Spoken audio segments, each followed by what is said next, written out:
নমস্কার। আজকে একটু লম্বা ভিডিওটা হবে, সুতরাং সবাইকে একটু প্রার্থনা করছি এই টপিকটা যেহেতু একটু ইম্পর্টেন্ট টপিক, শেষ অবধি দেখার জন্য। আচ্ছা, প্রথমে শুরু করি ডায়াবেটিস দিয়ে। ডায়াবেটিসটা কি? ডায়াবেটিস হচ্ছে এমন একটি রোগ যেখানে আমাদের রক্তে যতটা শর্করার পরিমাণ থাকা উচিত তার থেকে অধিক পরিমাণে শর্করাটা বা সুগারটা বা গ্লুকোজটা বাড়তে থাকে। এবার ডায়াবেটিসটা কেন হয়?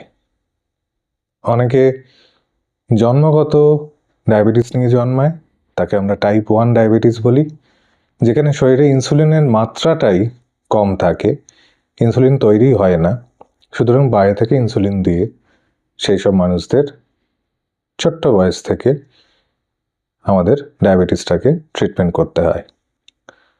এরপর আসছি টাইপ 2-তে।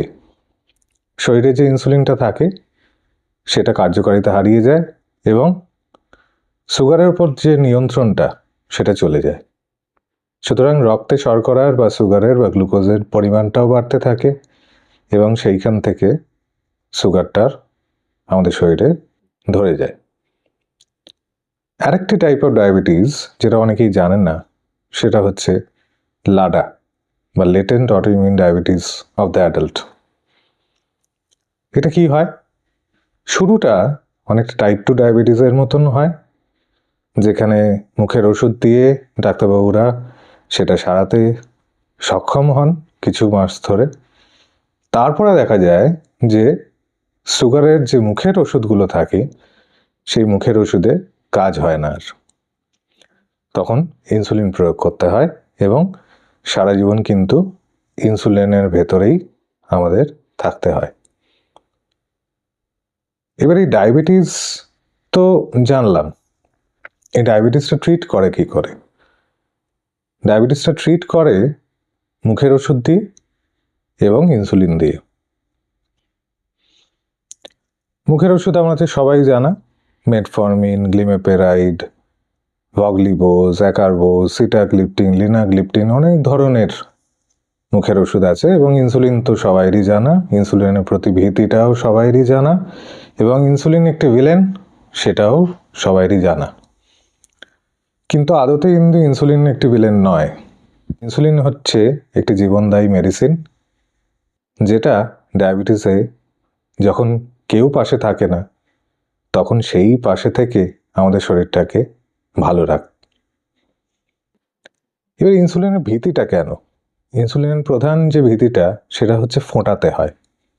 আপনারা হয়তো বলবেন যে আপনি তো ইনসুলিন নেন না, আপনি আর কি করে বুঝবেন? আমি বুঝবো না ঠিকই, কিন্তু যেখানে রিস্কের থেকে বেনিফিটের পরিমাণটা অনেকটা বেশি সেখানে কিন্তু প্রয়োগ করাই উচিত। সুগার বেড়ে যাচ্ছে 300, 400, 500 করে HbA1c লাগাম ছাড়া, তো সেখানে ইনসুলিন না নিয়ে অনেকে বলেন ডাক্তারবাবু একটু ওষুধটা দিন না। আপনি 5টা দিন, 6টা দিন, 7টা দিন, আমি মুখের ওষুধ খেতে রাজি আছি, কিন্তু ইনসুলিন নেব না, কারণ ইনসুলিন নিলে আর ছাড়তে পারবো না। এটা হচ্ছে 2 নম্বর ভীতি। তো এখানে বলে রাখা ভালো, ইনসুলিন প্রয়োগ করলেই যে সারা জীবন নিতে হবে তার কোনো মানে নেই। কিন্তু যদি আপনার লিভার খারাপ থাকে, যদি আপনাদের কিডনি খারাপ থাকে, যদি কোনো রক্তের ক্যান্সার ধরা পড়ে বা যে কোনো রকমের ক্যান্সার ধরা পড়ে, দুরারোগ্য ক্যান্সার ধরা পড়ে, এবং যদি আপনার লাডা বা টাইপ 1 ডায়াবেটিস থাকে, তবে গিয়ে কিন্তু ইনসুলিনটাই আপনার সারা জীবনের সঙ্গী হয়ে যাবে। সেখানে মুখের ওষুধের কার্যকারিতা কম এবং অ্যাডভার্স এফেক্টসটা অনেকটাই বেশি। 3 নম্বর ভীতি আমাদের পারিপার্শ্বিক মানুষরা আমাদের মধ্যে ধরিয়ে দেন। সেটা হচ্ছে ইনসুলিন নিলে পেট ফুটো হয়ে যাবে, ইনসুলিন নিলে পেটে বড় বড় ফোঁড়া হবে, ইনসুলিন নিলে শরীরটা আরও খারাপ হতে থাকবে, ইনসুলিন নিলে বারবার সুগার ফল করতে থাকবে। তবে যদি ইনসুলিনটা ঠিকভাবে নেওয়া যায় এইসব ভীতিগুলো থেকে কিন্তু আমরা বেরিয়ে আসতে পারবো। এই ভীতিগুলো বা ইনসুলিনটা ঠিকভাবে নেব কি করে?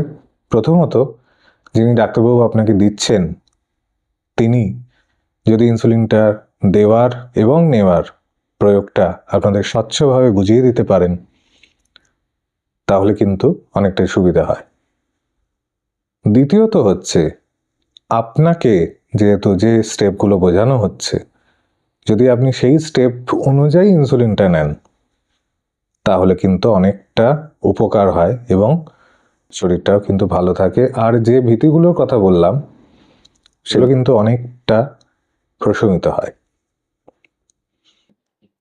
এবারে ইনসুলিন নেওয়ার বা দেওয়ার যে পদ্ধতি, কিভাবে নেব, কোথায় নেব, কতবার ইনসুলিন নেব, ডোজ কিভাবে মাপবো, ইনসুলিন কয় প্রকার, ইনসুলিন দেখতে কেমন হয়, ইনসুলিন পেনে নেব কি ভায়ালে নেব, এতগুলো জিনিস বোঝানোর অনেক ডাক্তারবাবুরই সময় থাকে না।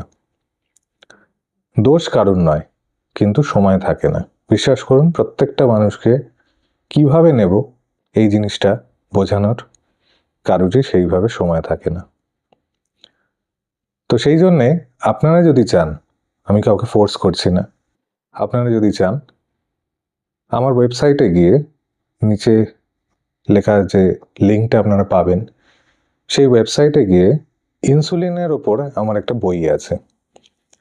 যদি ইনসুলিন কিভাবে নিতে হয়, কেন নিতে হয়, কোথায় নিতে হয়, তার পার্শ্ব প্রতিক্রিয়া কী, এবং ভায়ালে কীভাবে নিতে হয়, সিরিঞ্জে কীভাবে নিতে হয়, কীভাবে পেনে নিতে হয়, এবং ইনসুলিন নিয়ে যে মিথগুলো আমাদের মনের মধ্যে বাসা বেঁধে আছে প্রত্যেকটা মানুষের ক্ষেত্রে, তো সেইগুলোর থেকে অনেকটা উপকার পাবেন।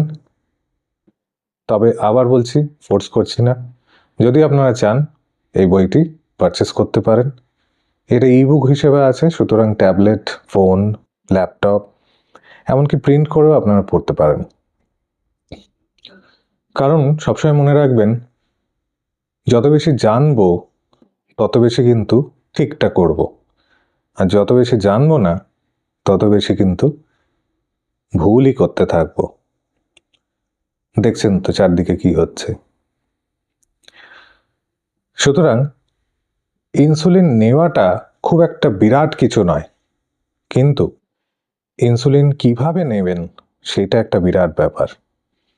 ঠিকভাবে না নিলে এই যে এতগুলো ভীতি মানুষের মধ্যে জন্মায়, মানুষের মনের মধ্যে বাসা বেঁধে থাকে, সেগুলো কিন্তু রয়েই যায়, এবং এই রয়ে যাওয়া থেকেই আরও বিপদ কিন্তু ঘনিয়ে আসে মানুষের জীবনে। যখন ইনসুলিন নিতে হবে তখন ইনসুলিন কিন্তু নিতেই হবে। 3 নম্বর যেটা হচ্ছে, যেটা এখন আধুনিক যুগের একটি ট্রিটমেন্ট হয়ে দাঁড়িয়েছে, সেটা হচ্ছে GLP-1 অ্যানালগ। এই GLP-1 অ্যানালগ নিয়ে আরেকটা ভিডিও আসতে চলেছে। চোখ রাখুন আমার ফেসবুক পেজে। জানতে থাকুন, শিখতে থাকুন, বুঝতে থাকুন এবং সুস্থ থাকুন। ধন্যবাদ।